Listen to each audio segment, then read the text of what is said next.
Hi friends, my name is Jamshed. I'm here today to show you how you could fix your taskbar when it goes on the side.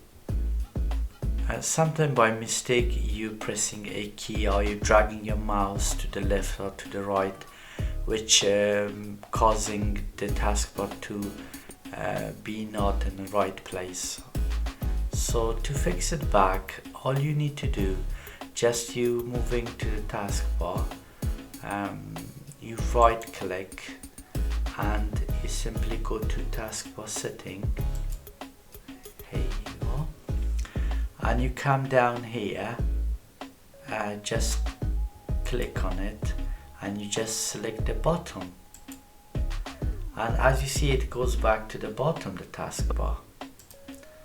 It comes back to normal.